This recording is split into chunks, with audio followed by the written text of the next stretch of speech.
On a quiet winter morning in a small riverside town, an old man named Thomas Whitaker sat alone on a wooden bench at the train station. The bench was cracked with age, its green paint peeling away like fading memories. Every day, at exactly 9:15 a.m., Thomas would arrive wearing the same brown coat, carrying the same silver pocket watch, and holding the same fragile hope in his tired eyes. People in town knew him as the waiting man. They whispered about him in cafes and grocery stores. Some said he was lonely. Some said he had lost his mind. But no one truly knew the story behind his waiting, except Thomas himself.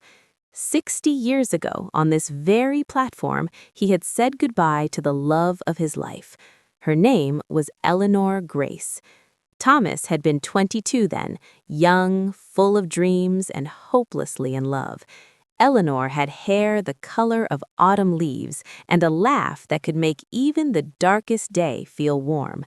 They had grown up together, fallen in love slowly, and promised to marry as soon as Thomas returned from military service. "I'll wait for you," Eleanor had whispered, her hands trembling in his. "And I'll come back for you," Thomas had promised, pressing his silver pocket watch into her palm. "Every second will bring me closer to you." But life, as it often does, had other plans. Thomas returned from the war 2 years later, carrying scars no one could see. He rushed to the station, heart pounding, expecting Eleanor to be there. But she wasn't. Instead, he found a letter. Her father had fallen gravely ill, and Eleanor had been forced to move to another country with her family. The letter was short and tear-stained. "Thomas, my love, I will return to this station on November 15th, exactly 60 years from today. If you still love me, meet me there. If you cannot come, I will understand, but I will wait for you as I always have." Thomas read the letter 1,000 times. Many would have called it foolish, a promise stretched across 6 decades. But to Thomas, love was not measured in years. It was measured in loyalty. And so, he waited. He never married. He never moved away. He worked at the town's hardware store for 40 years and retired quietly. Every November 15th, he dressed neatly and sat on that bench from morning until sunset. As the years passed, his hair turned gray, then white. His back curved and his steps slowed. Friends passed away. The world changed. The old steam trains were replaced by sleek electric ones. The station was renovated twice. But Thomas remained. The townspeople grew used to him. Children who once giggled at the crazy old man grew up and brought their own children to see him. Some even asked, "Grandpa Thomas, who are you waiting for?" He would smile gently and reply, "For someone who promised to come back." Years blurred together like pages in a well-read book. On the morning of November 15th, 60 years after that letter, Thomas woke before dawn. His hands trembled as he buttoned his coat. His breathing was heavier now. Each movement required effort. But his eyes held the same light they had 60 years ago. He arrived at the station at 8:45 a.m., earlier than usual. The air was cold, and a thin layer of frost covered the tracks. 9 a.m. Passengers came and went. The world moved as it always had. 9:15 a.m. The train from the north slowly pulled into the station. Thomas gripped the edge of the bench. His heart pounded louder than the engine's rumble. The doors opened. People stepped out. Businessmen, students, tourists. But not her. The train left. Thomas exhaled slowly, his breath forming small clouds in the cold air. Perhaps she would come on the next one. 10:30 a.m. Another train arrived. Still no Eleanor. By afternoon, the sky had turned gray. Snowflakes began to fall softly, covering the platform in white. The station manager, a kind woman named Clara, approached him gently. "Mr. Whitaker, it's very cold today. Would you like to wait inside?" Thomas shook his head. "She'll look for me here." Evening approached. The final train of the day was scheduled for 6 p.m. By now, Thomas's fingers were stiff and his breathing was shallow, but he refused to leave. The 6 p.m. train arrived. The doors opened slowly, and then an elderly woman stepped onto the platform, leaning on a cane. Her hair was silver, her face lined with age, but her eyes were autumn. She stood still for a moment, scanning the platform. When her gaze found him, her hand trembled. "Thomas?" she whispered. His heart nearly stopped. "Eleanor?" Time seemed to freeze. She walked toward him slowly, each step careful but determined. Tears streamed down her face as she reached him. "I was afraid you wouldn't come," she said softly. Thomas tried to stand but stumbled. She caught his hand instead. "I promised," he replied, his voice breaking. "Every second brought me closer to you." She reached into her coat pocket and pulled out something small and silver, his pocket watch. "I kept it all these years," she said. "It never stopped ticking." The snow fell gently around them, as if the world itself was blessing their reunion. Eleanor explained that life had not been kind. Her father had died shortly after they moved.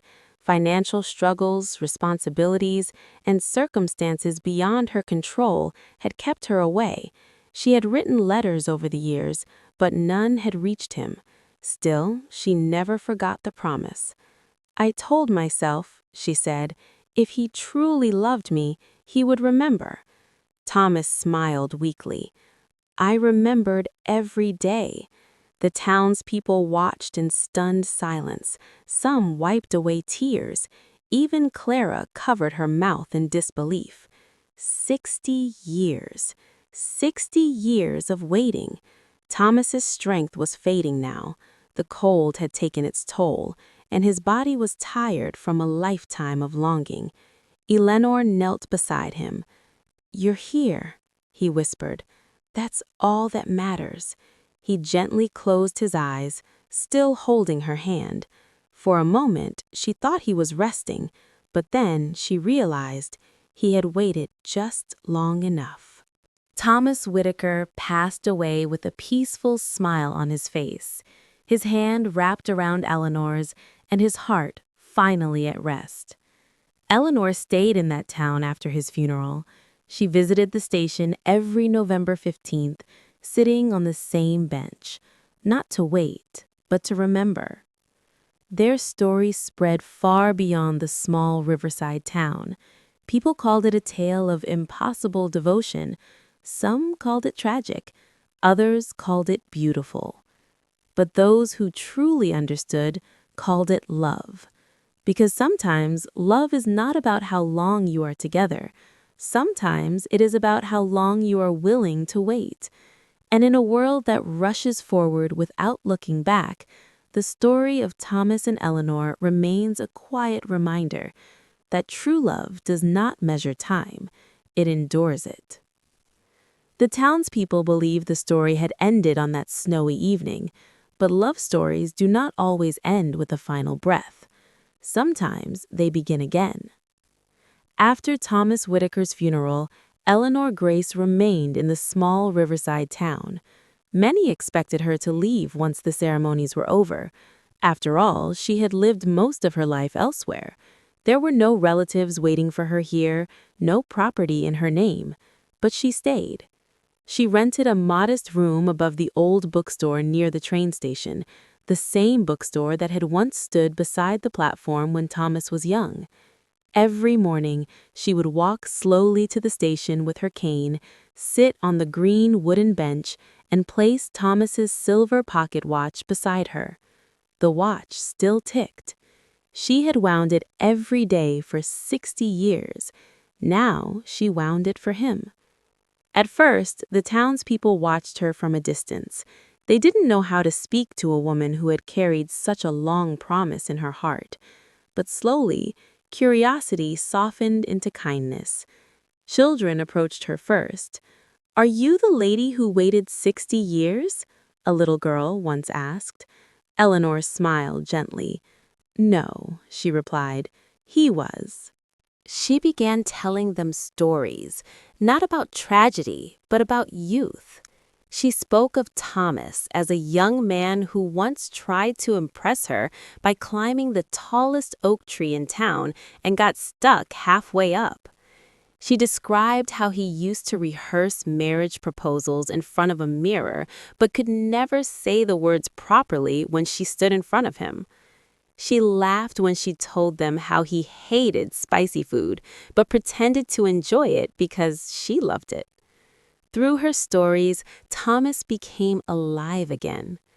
The children started calling her Grandma Eleanor. Teenagers who once rolled their eyes at romance began sitting quietly to listen. Couples came to the station on November 15th just to sit near the bench where love had defeated time. The train station, once ordinary, became a place of quiet pilgrimage. One afternoon, Clara, the station manager, sat beside Eleanor. "I still can't believe he waited," Clara said softly. Eleanor looked at the horizon. "He didn't wait because he was certain," she replied. "He waited because he chose to believe." Clara was silent for a moment. "Did you ever doubt him?" Eleanor held the pocket watch close to her chest. "Every year," she admitted. "But love isn't the absence of doubt. It's the decision to stay faithful despite it." As months passed, Eleanor's health began to weaken. Age had already claimed much of her strength. The winter after Thomas's passing was harsher than usual. Snow covered the platform almost daily.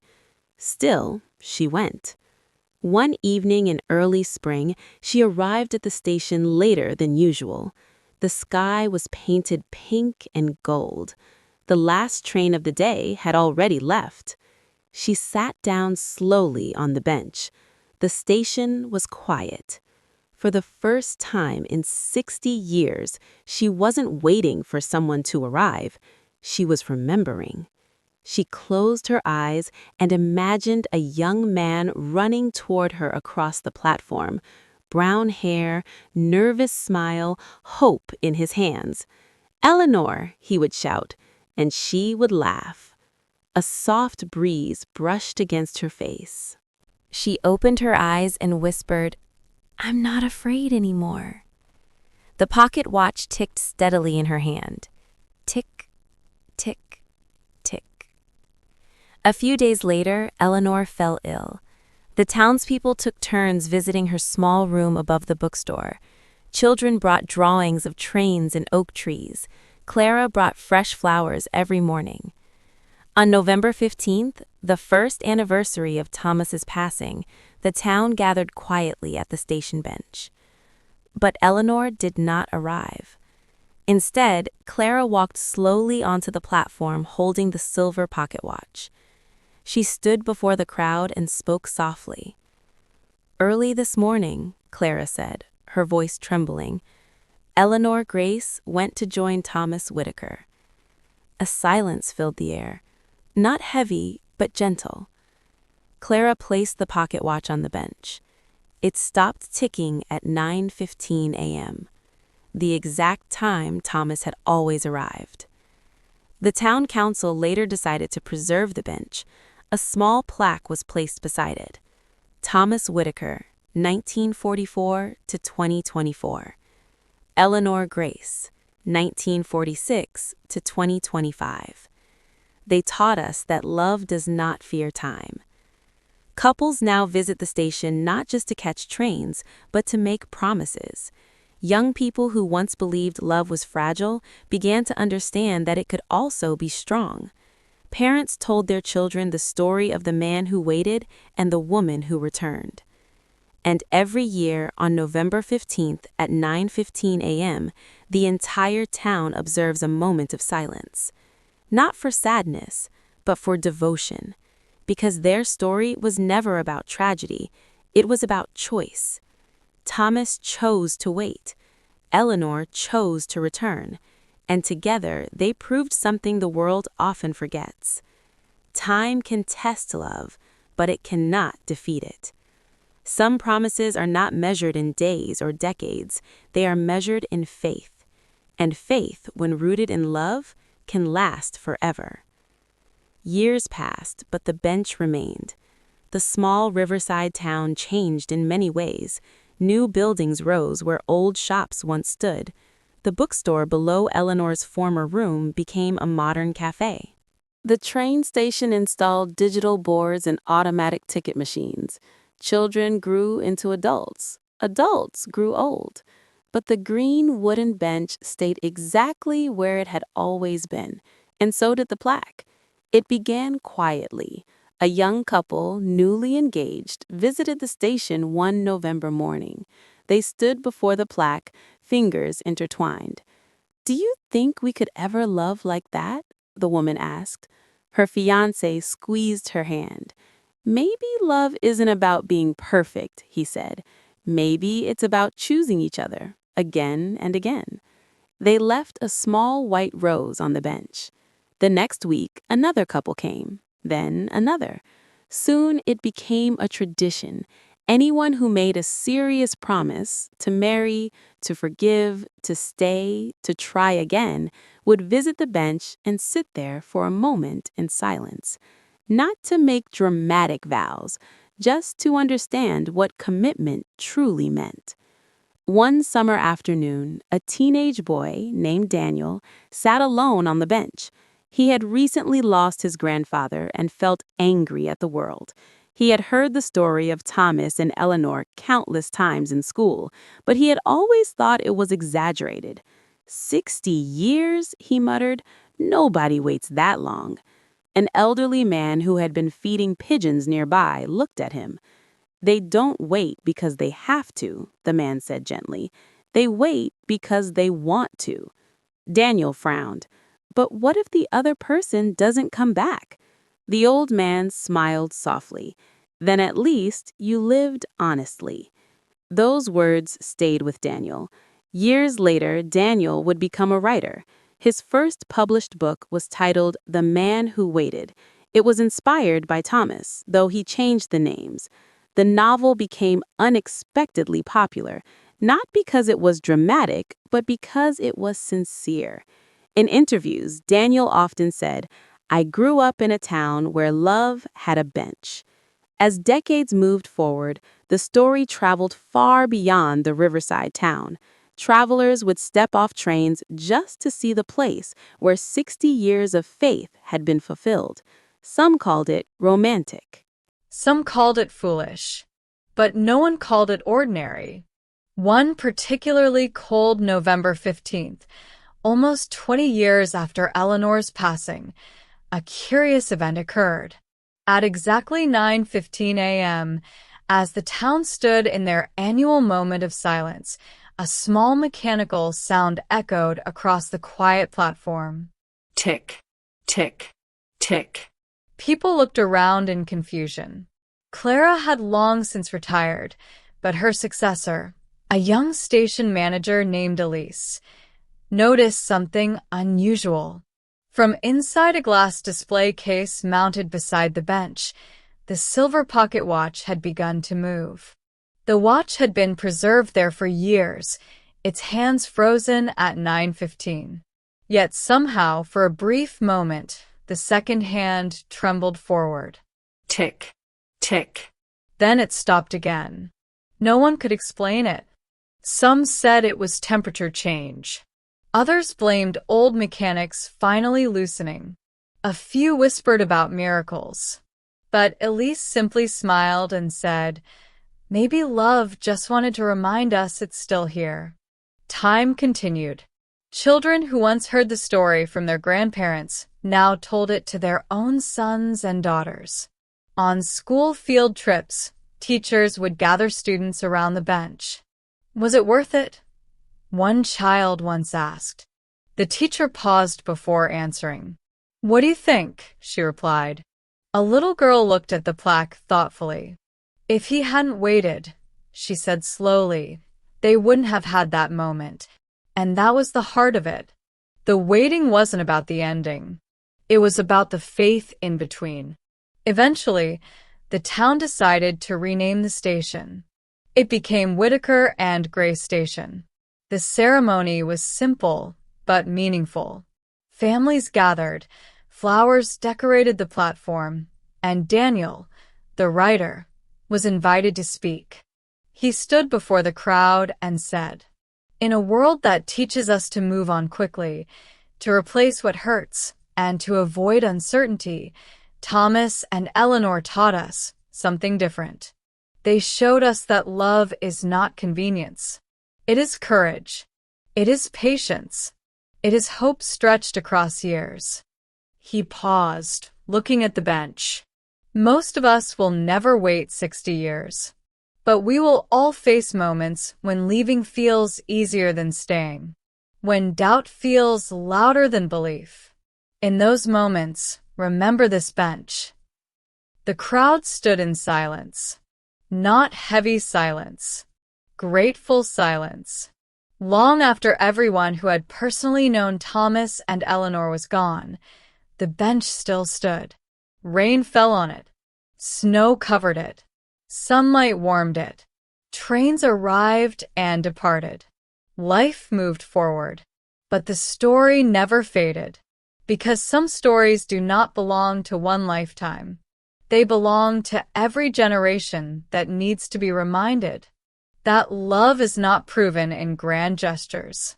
It is proven in constancy, in showing up, in believing, in waiting when waiting seems unreasonable, and somewhere, beyond the limits of clocks and calendars, perhaps Thomas and Eleanor still sit together, no longer separated by platforms or decades, smiling at the town that learned how to love because of them. The years turned into decades. Whitaker and Gray Station became more than a railway stop. It became a symbol. Travelers took photos. Couples whispered promises. Writers found inspiration. Some people came in heartbreak, hoping the story of Thomas and Eleanor would give them strength. And it always did. But stories do not live in benches or plaques. They live in people. One autumn morning, many years after the station had been renamed, a young woman named Amelia stepped off the train. She carried a small leather notebook and a photograph she had found among her late grandmother's belongings. The photograph showed a young woman with autumn-colored hair standing beside a nervous young man in a military uniform. On the back, in faded ink, were the words, "For the days we must be apart." E. Amelia had grown up hearing only fragments of the story. Her grandmother had once mentioned a promise made at a train station, but never explained more. Only after her passing had Amelia discovered old letters tied with ribbon, letters never sent. She walked slowly toward the bench. It was freshly painted now, but still green. The plaque remained, polished and carefully maintained. The pocket watch rested in its glass case, silent but dignified. Amelia sat down. For a moment, she simply listened, to the wind, to distant footsteps, to the faint echo of trains. Then she opened her notebook. She began writing. Not about tragedy, not about waiting, but about choice. She wrote about how easy it is to give up in a world that moves too fast, how rare it is to remain loyal to something unseen, how powerful it is to believe in a promise even when time stretches unbearably long. As she wrote, an elderly couple sat down at the other end of the bench. They held hands quietly. "We come here every year," the woman told Amelia gently. We almost separated once. This bench reminded us why we shouldn't. Amelia smiled. The story was still working. At exactly 9:15 a.m., the station bell chimed. A train arrived. Passengers stepped out, some rushing, some distracted, some lost in thought. Life continued. Amelia closed her notebook and looked once more at the plaque. She whispered softly, "Thank you." Not just to Thomas, not just to Eleanor, but to the courage it took to wait. As the sun rose higher, its light touched the glass case holding the pocket watch. For a brief second, the metal shimmered like it had years ago when Thomas first placed it in Eleanor's hand. And though the watch no longer ticked, something else did. Hope. Because love like theirs does not disappear when hearts stop beating. It transforms. It becomes stories told at dinner tables. It becomes advice whispered before weddings. It becomes strength during difficult seasons. It becomes a quiet reminder that real love is not rushed. No one knows what happens beyond this life. But if there is a place where time no longer matters, where years cannot separate and promises cannot be delayed, then perhaps Thomas is no longer waiting. Perhaps Eleanor is no longer walking toward him. Perhaps they are simply sitting together, side by side, smiling the way they did when they were young. No trains to catch. No decades to endure. Just peace. And back in the little riverside town, every November 15th at 9:15 a.m., the people still pause. They close their eyes for 1 minute, not in sorrow, but in gratitude, for patience, For faith. for the kind of love that does not fear distance. For the courage to stay. Because in a world that changes every second, the story of 60 years waiting remains steady. A reminder that sometimes the greatest love stories are not about how quickly two people find each other, but about how long they are willing to hold on.